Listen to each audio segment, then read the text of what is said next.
All right, so remember that both diet and physical activity, exercise, seem to be really important and play a large role in helping us to lose body mass. Okay, so our primary goal, I think we started looking at this idea. The primary goal, if I'm looking at diet, and in everyday language we tend to use the term diet to mean calorie restriction, but technically diet is any meal plan, any eating plan that you have. So it doesn't have to be calorie restriction. Okay, so our primary goal is to make sure that we're getting enough calories to maintain adequate nutrient intake. I've got to make sure I've got all my macro and micronutrients covered.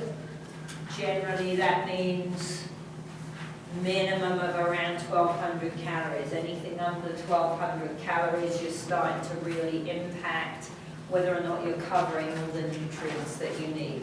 And that would be for a typical person, not for an athlete. So you've got to keep remembering the difference. You guys need lots and lots of calories.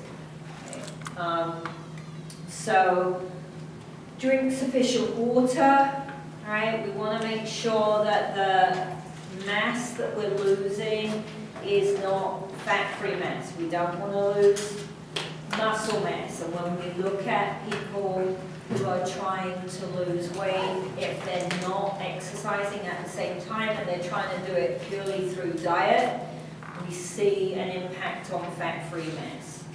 So we've got to drink sufficient water and make sure that we stay hydrated and make sensible fat choices. So remember, no fat, that's not the goal. We need fat, but it wants to be healthy fat rather than unhealthy fat if we can. We want to keep it down. We don't want too much of it because high fat intake, fat has doesn't make you feel very full up.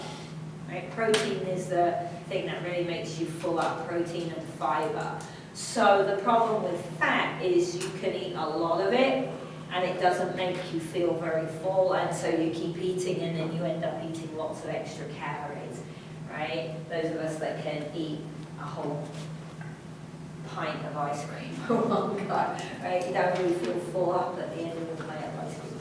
So minimize that empty calories. Empty calories are anything that aren't providing good nutrition, so alcohol, lots of sugar, too much fats, right? You want to try to minimize those as much as possible. Don't reduce calories too drastically. So that deficit, intake to output is the key. Can I work out a way of getting an imbalance on the seesaw of around 500 kilocalories a day? Because that will lead to weight loss that we know is predominantly going to be fat, not fat-free mass. Okay, we want to maintain muscle mass.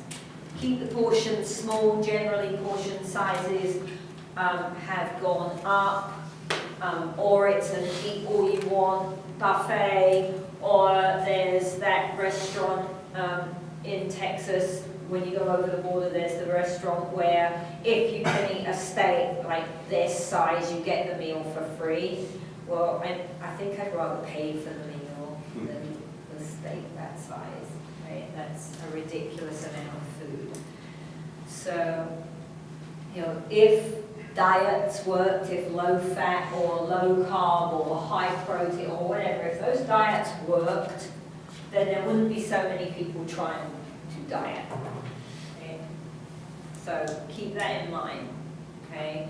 They don't work very well, and if they do work in the short term, they don't set you up for a very good long-term maintenance plan because they tend to be a little bit stringent, and we want to have more flexibility in what we're eating. Right? I don't want to have to eat the same thing every single day. So it's a better plan to try to train yourself to eat a healthy, balanced diet and let's try to make the deficit the key rather than the number of calories.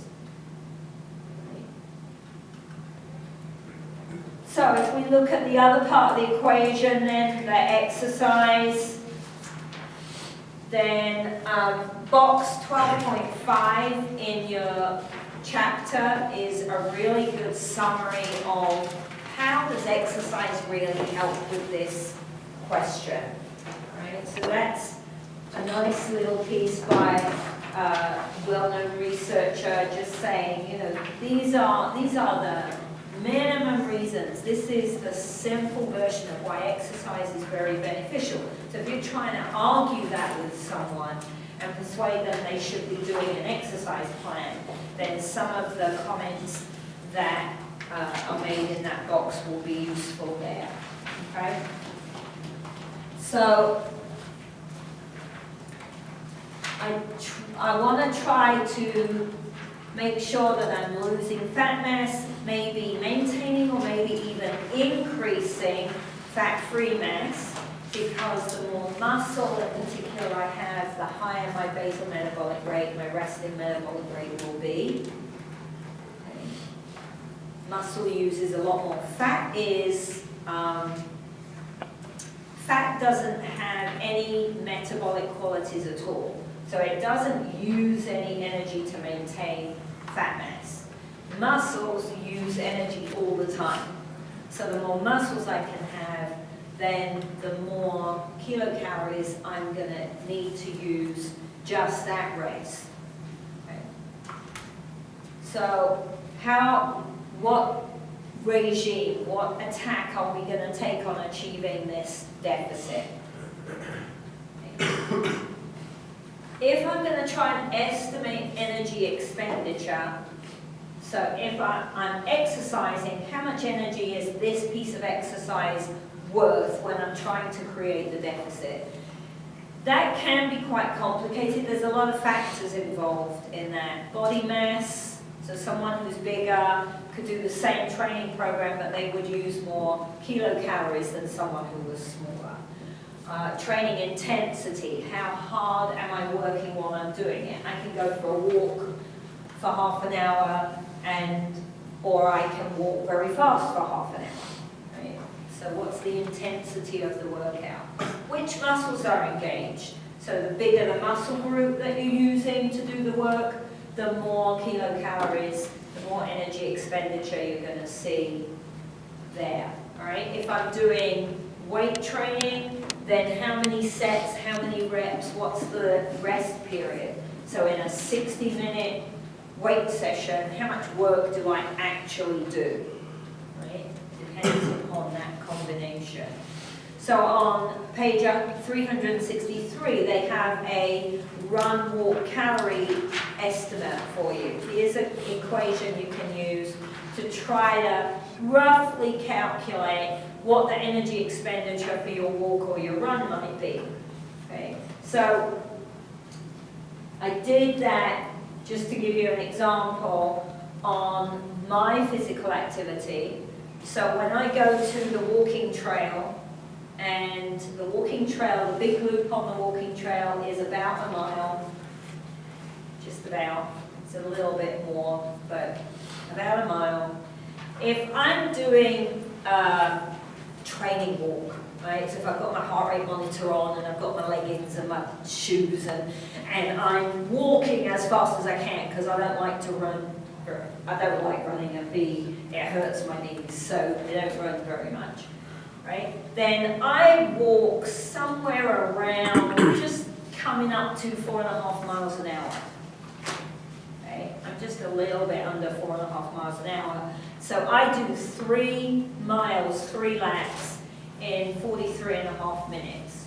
So if I use that calculation on page 363, then that means that in that 43.5 minutes, those 3 miles, somewhere around 240 calories. Okay? So that's a decent whack at creating the deficit. Now, on a work day, I tend to not be very disciplined about getting my exercising done. I'm doing quite well at going out to the trail dressed for work and walking a couple of laps, but that's about as far as it gets. So I was interested to look at the difference. So when I walk before work, I do 2 laps because I don't have time to do 3 laps in my head, right? 2 laps is all I can manage. That's about 32 minutes, okay? So that means I'm walking about 3.5 miles an hour, so 4, a little bit over 3.5 miles an hour. Okay. And I'm doing 2 miles instead of 3 miles. Now the estimated calorie expenditure is 128. That's a big drop. Right. That means I have to rethink what I'm doing in the morning, because my morning walk now became a healthy bone walk rather than a fitness walk, right? And healthy bones are important, but it's no longer a fitness walk, right? I mean, there's not enough work going on there, and I thought I was doing quite well. So it's interesting, you know, when you start actually trying to calculate. So different resources will give you some different calculations for what kind of work. You might have the new Apple monitor, the new Apple heart rate monitor, I think, has a work output on it as well. Different monitors will give you those kinds of estimations.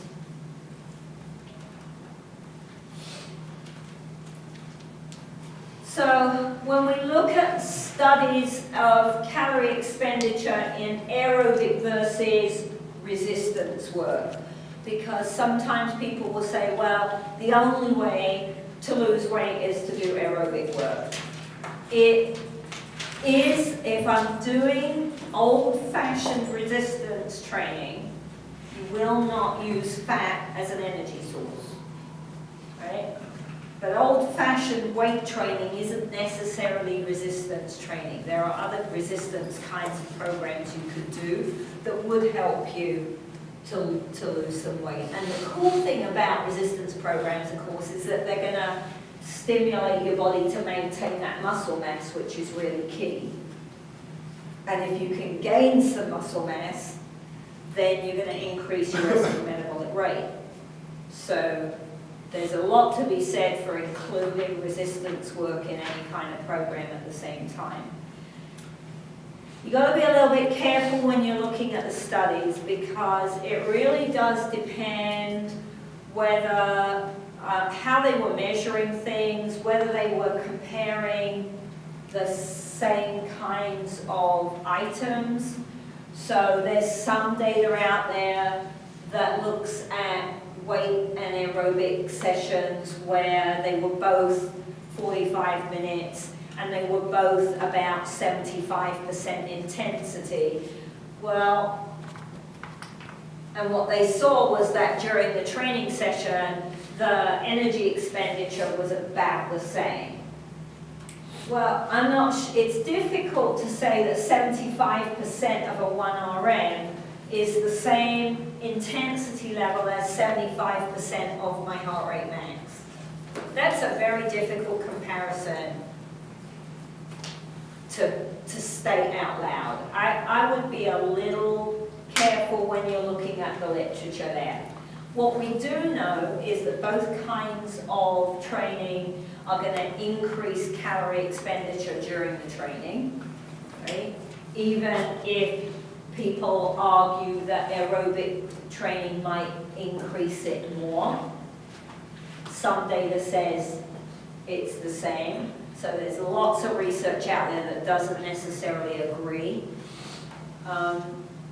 The other interesting point is that resting energy expenditure can be raised for up to 48 hours afterwards, right? For most of us, it isn't raised for that long. Okay, 48 hours is a long time. You have to work out very hard for a long period of time to keep it up. If you look at a marathon and you look at someone after a marathon, then yes, RMR is still raised after 48 hours. Okay? But for most of us that go down the gym or I do my walk, it's going to be raised for maybe 20, 30 minutes after I've finished walking, probably. Right? So it's not always, don't take that figure as that's how long it stays increased for. It depends upon what the exercise session was. Okay. So we want to combine, for the most effect, for the biggest impact on body composition, we want to combine aerobic work, resistance work of some form, and a small calorie cut in my food intake. So, a glass of red wine, about 200 calories. Can I cut out one glass of wine? If I cut out one glass of wine and I add a 3-mile walk, I almost have my 500 calorie deficit for the day without having to do anything too drastic. Right? So it depends upon the individual. How do I create the deficit? What are they willing to do or not do? How much can I push them to exercise? How much are they willing to change their calorie intake? Right? How do I juggle the balls? It depends upon the person you're working with.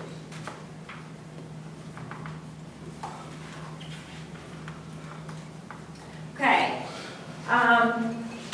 very quick word on appetite. So, the acute effect of exercise, if I'm looking at trying to tell someone you want to cut down what you're eating, so instead of having 2 chicken sandwiches for lunch, have 1 chicken sandwich, or have 1.5 chicken sandwiches. Somewhere you've got to cut some food intake, is my suggestion, right? And they're going to turn around and go, well, but you've got me doing all this walking and all this biking and all this swimming. I'm starving all the time, right? So appetite can play a big role in trying to help someone achieve their weight loss goal, okay? So acute effect, so what happens when I do the training session? For many people, the immediate effect is a decrease in exercise. And that's going to come back and be important as well when we start looking at adaptation to exercise and nutrition. Right? So remember, for a lot of people, for the half an hour or the hour after the training program, they may not feel like they can eat anything.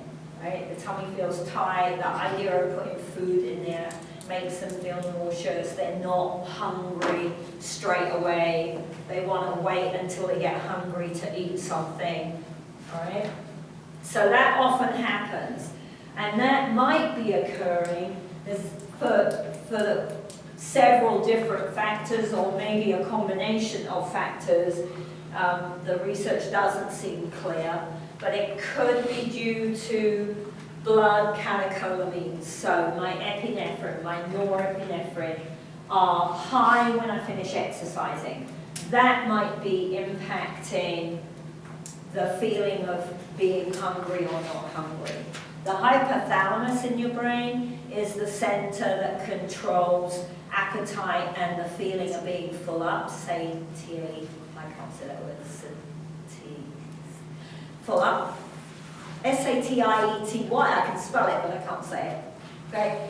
So the hypothalamus is in charge of making you feel hungry or not hungry. And it could be that maybe the cortisol you release, stress hormone, or epinephrine and norepinephrine impact the hypothalamus, and so it doesn't send off a signal that you feel hungry straight away. There might be impact because of elevated body temperature. Okay. Increases and decreases in environmental temperatures seem to play a role. So when it's cold outside, we want to eat more, and when it's hot outside, we don't feel as hungry. Right? So if I'm exercising in a nice hot environment in a gym, then that might be impacting whether or not I feel hungry afterwards. Ghrelin is a hormone that stimulates appetite. Leptin is a hormone that suppresses appetite. So there could be hormonal changes due to the exercise that could be impacting how hungry you feel. So the immediate effect versus the prolonged effect, down the line in an hour or so, then you're likely to feel more hungry than you would have done if you hadn't exercised because of the seesaw. I used up calories while I was exercising. And so now I've created a deficit. Your brain's answer to the deficit is, you're hungry, eat something. Okay? So you do tend to see an overall increase in appetite because of that extra calorie expenditure. So how do you feel? Think about how you feel. So next time you go training, how do you feel 10 minutes after you've trained? If someone offered you fish and chips, would you eat fish and chips 10 minutes after training? I bet 2 hours after training you would eat the fish and chips, right? Because your stomach feels like it's falling through the floor. You're so hungry. So how do you feel in that immediate?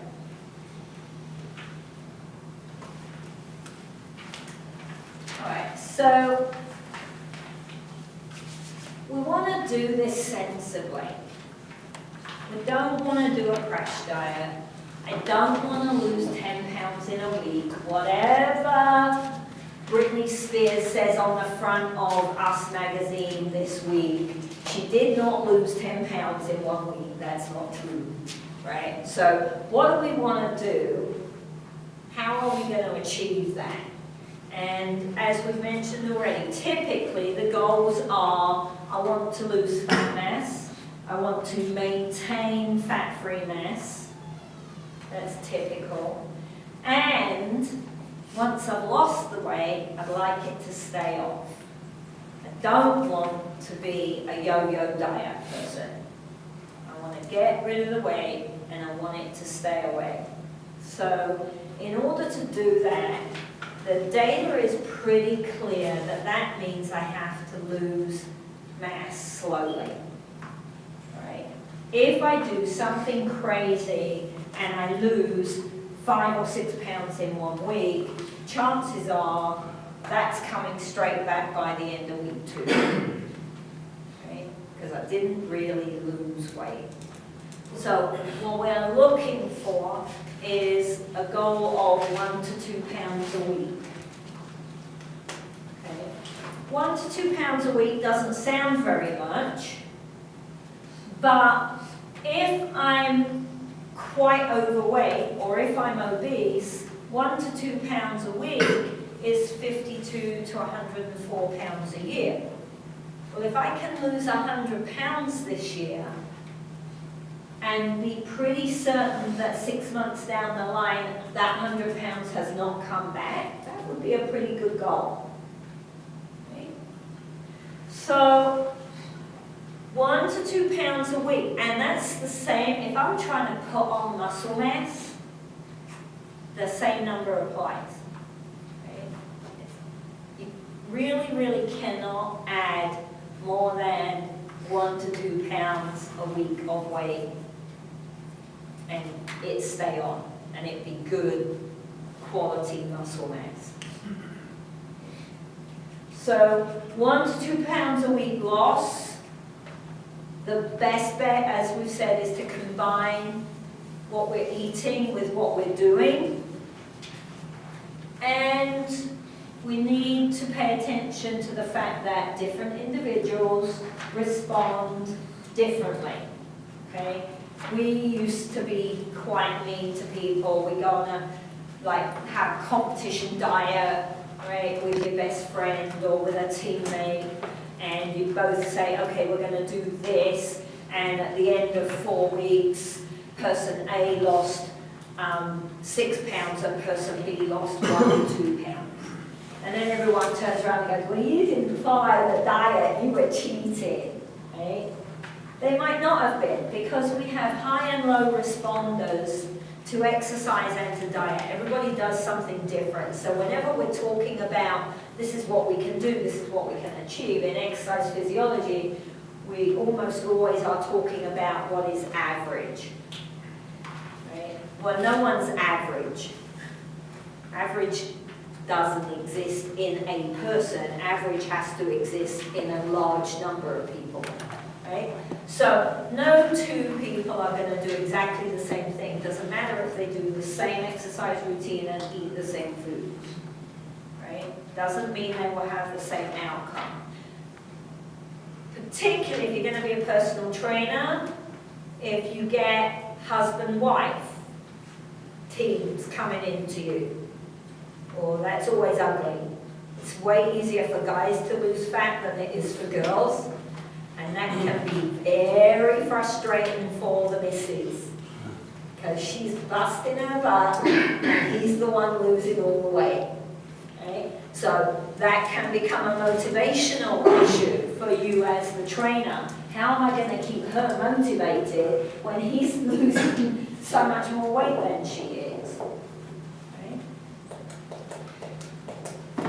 Again, on average, the suggestion would be to try to do something around 150 to 400 kilocalories a day in physical activity, right?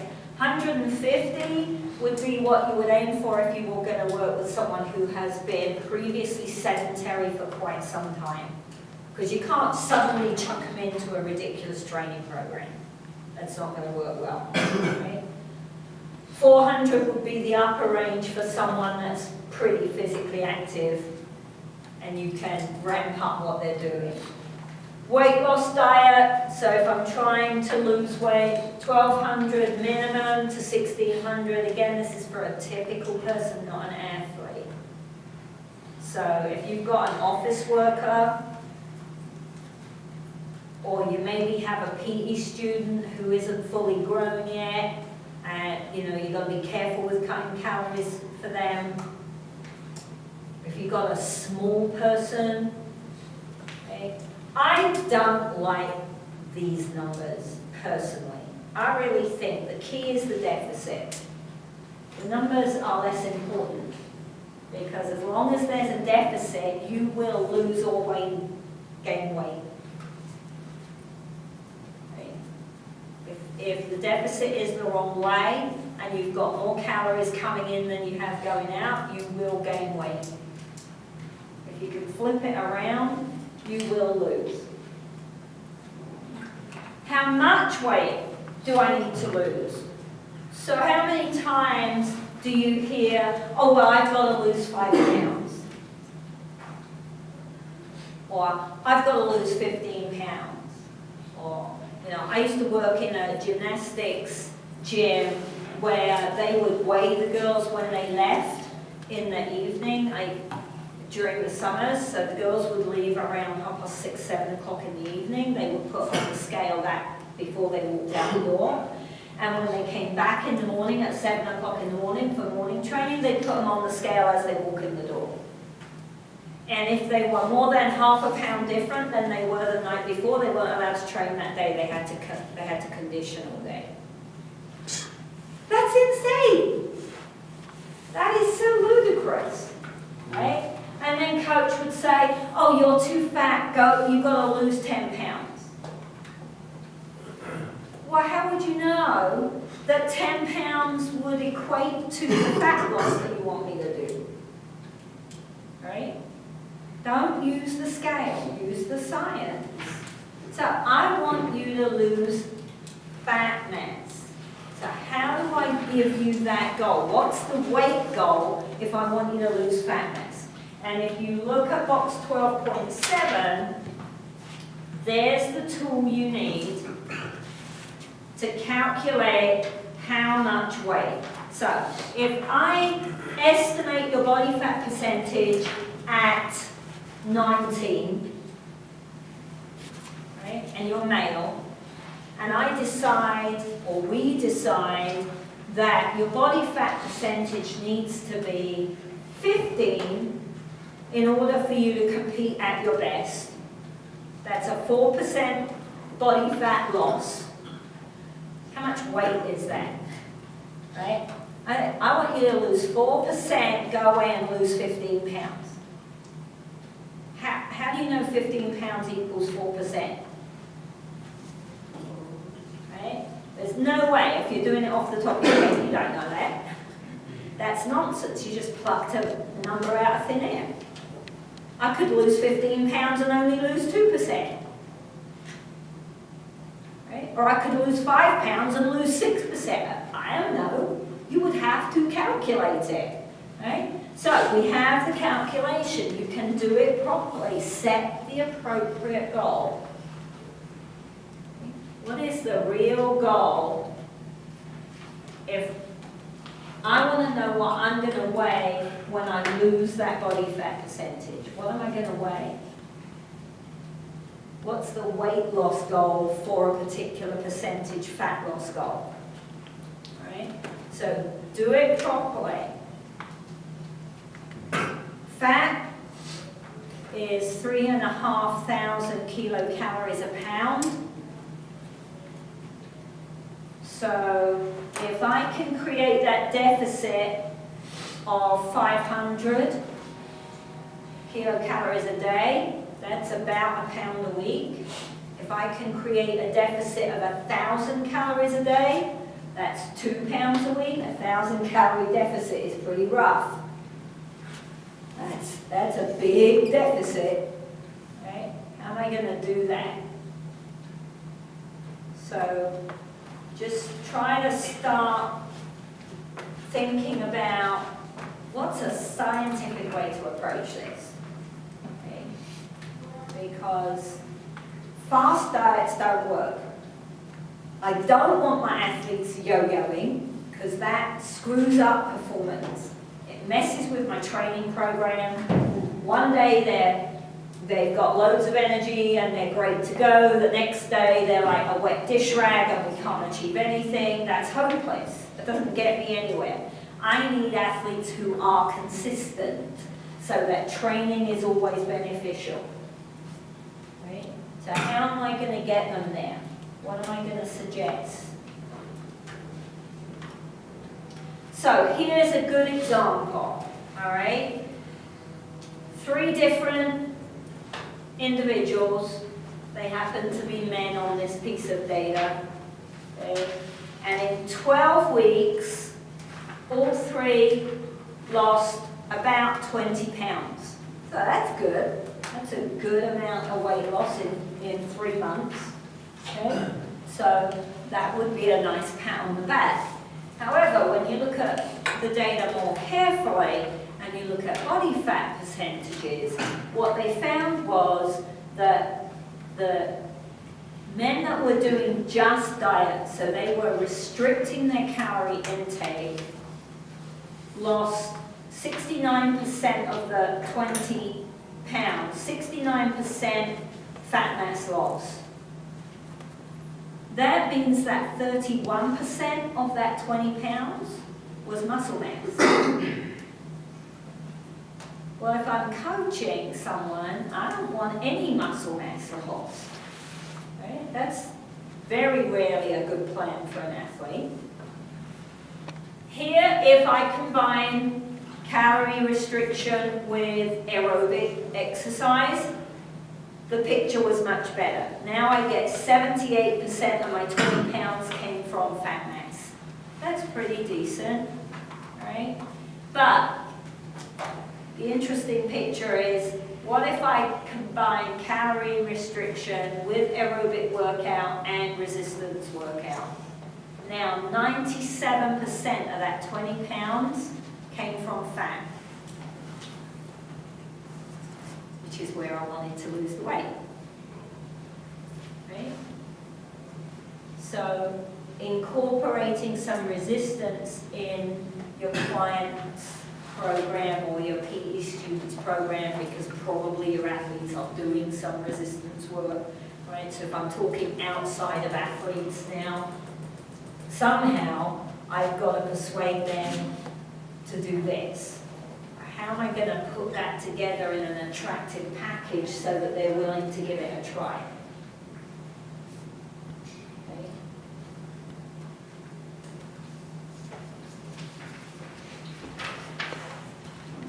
All right, if we actually look at the percentage of fat, typically for athletes, that's quite a lot lower than it is for a normal average person. So athletes tend to have lower body fat percentages than non-athletes. Remember that our lower limits for healthy functioning physiologically are around 5% for men, 12 to 14% for women. So we've got to make sure that we're keeping them above there. We don't want our women as lean as our men.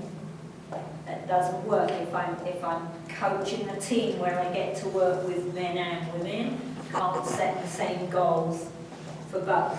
We go back to our husband and wife team, their body fat percentage goals can't be the same. Okay. So you've got to be able to explain that to people, because to us that seems obvious. But that's not obvious information out in everyday life.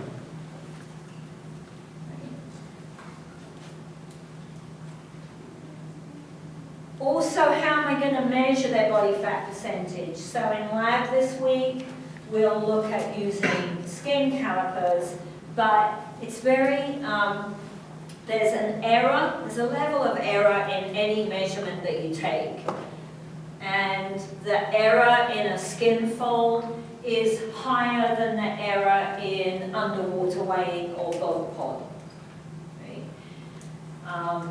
The error on bioimpedance might depend on the machine, but the argument for bioimpedance at the moment is that the error is smaller than it is for a skin fold. I'm not so sure about that because you've got hydration issues. But what kind of skin fold caliper do you use? Okay, you can buy really, really cheap ones. The error is larger than a very expensive set of calipers. So, right, which technique am I using? I've got to be consistent in the technique. I also need to think about, if I'm a coach with competitive athletes, not all athletes perform their best at what I think would be their best body fat percentage. Right? Some people just feel more comfortable a few pounds heavier and they perform better. We all know that what I weigh, how fat I am, isn't the only thing that makes me a great athlete. Right? It's part of the picture, but it's not the only thing. How motivated am I? What mindset do I have? How skilled am I at the movement pattern? And body composition can vary a lot depending upon what role the person has to play in the game. Okay? So in sports acro, this wouldn't work very well, right? If this young lady was the base and this young lady was the top. Right? They wouldn't win any medals if you switch their roles around here. What makes them a team is them being different. Otherwise, it doesn't exist, right? So, what makes a team in any particular game? Everybody doesn't look the same because everyone's role is slightly different in the game. So you've got to be willing to be flexible, right? If you look at table 12.5, it's on page 365, they've got some average fat percentage for different sports. So you've got basketball, bodybuilding, cycling, swimming, track and field, sprinting, shot put, volleyball. What's that average body composition for those sports? Now, if you look at that table though, there are a couple of categories there where those athletes are at quite high increases of risk due to their percentage body fat, right? They're risking their health to be good at that sport. I think that we should try to change that picture. So if I'm a female bodybuilder and I'm 9% body fat and the minimum for healthy functioning of my body is 12%, I am putting myself at some risk. Right? First risk will be low bone mass. I'll stop menstruating. Right? So where are we going to, at the end of the day, what's the most important? That I win the competition or that I'm healthy when I'm 65? Right? It is. Right? It's hard when you're a teenager or you're 20 or 21 to go, oh, well, I want to be healthy when I'm 65. Because the assumption is I'm going to be healthy when I'm 65. Right? So it gets very difficult when you're young to put that as the goal because winning is so important. At least you think it's important. Right? But it isn't really. Because when you're 65, it'll be a nice memory. But it is difficult.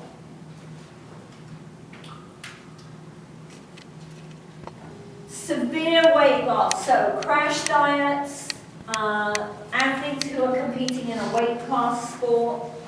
Right? Dehydration has negative consequences, whether I'm looking at health or whether I'm looking at performance.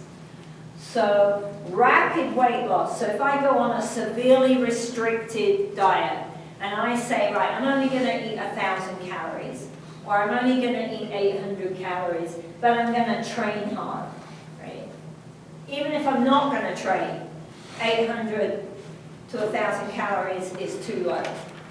But if I'm going to try and train on that, good luck. So fasting or severe calorie restrictions can have quite a lot of impacts. Remember we said glycogen is stored with body water, so as I use that stored glycogen for energy, I lose that water, I excrete the water, and so I lose a lot of weight. But in doing that, I run out of immediate stored energy and I get dehydrated. So performance is going to go down.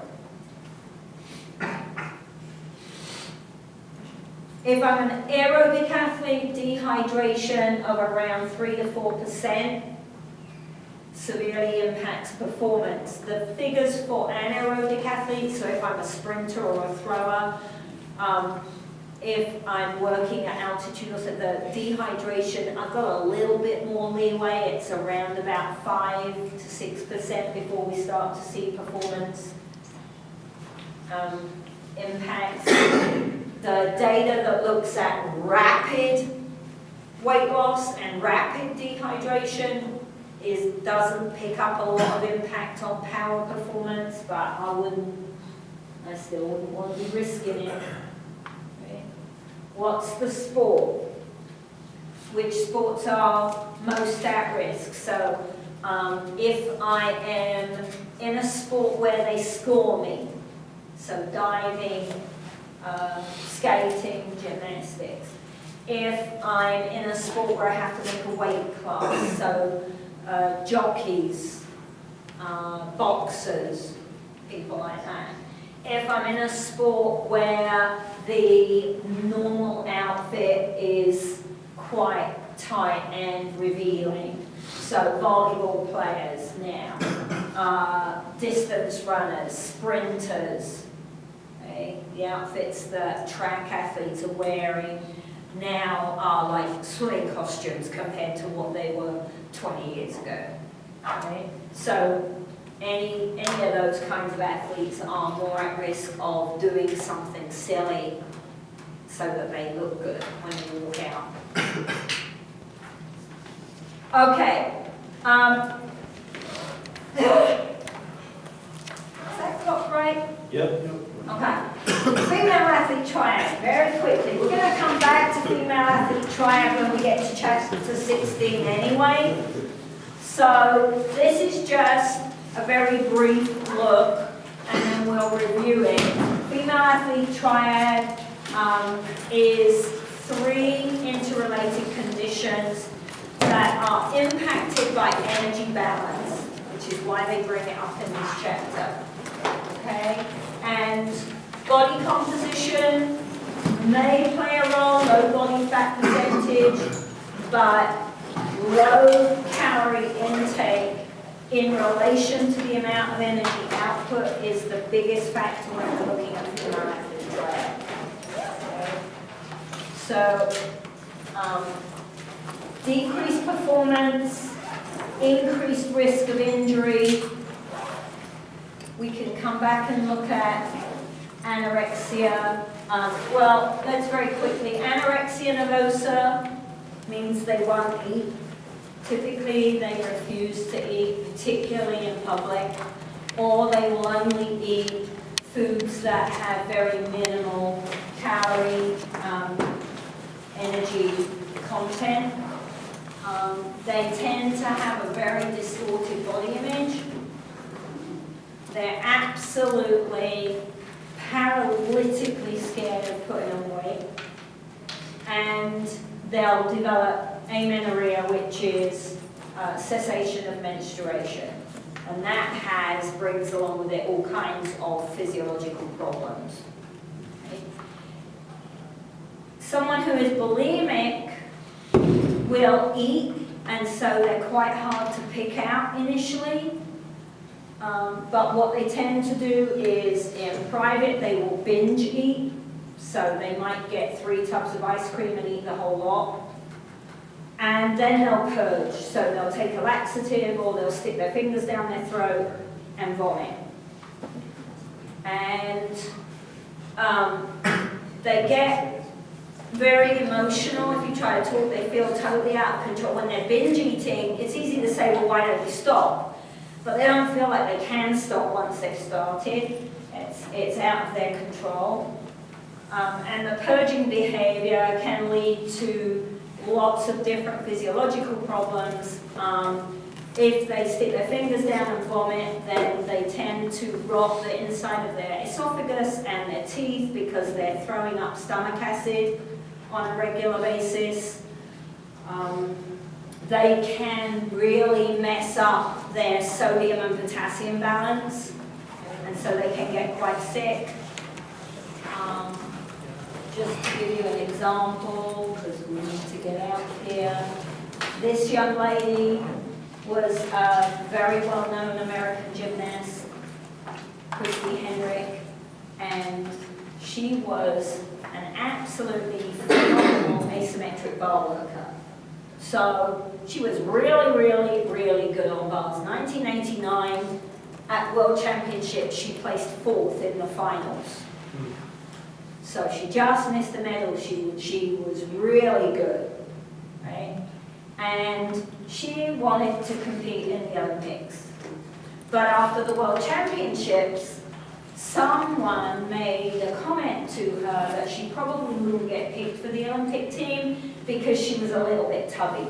She was a bit fat. Right? She doesn't look very fat. If you click on the link, you'll see how not fat she looked. But gymnastics was a little bit bulky mad at this particular point in time.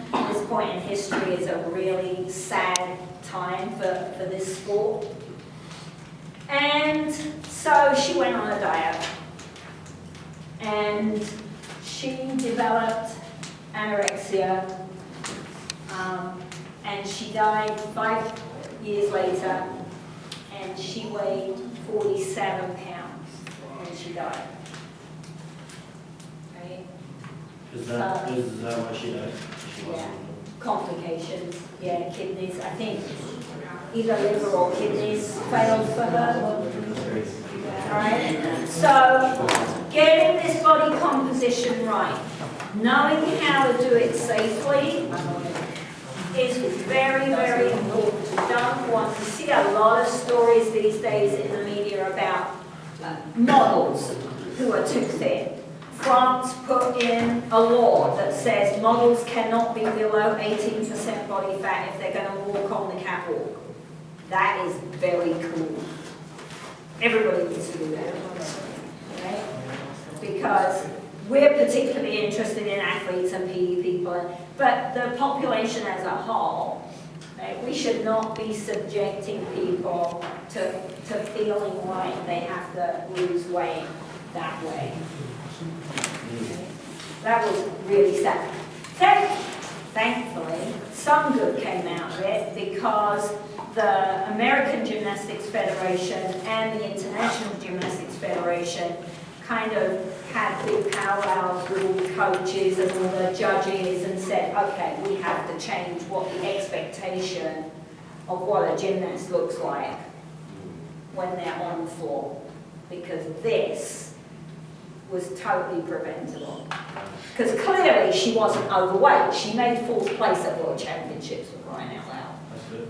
Right? So, okay? So, all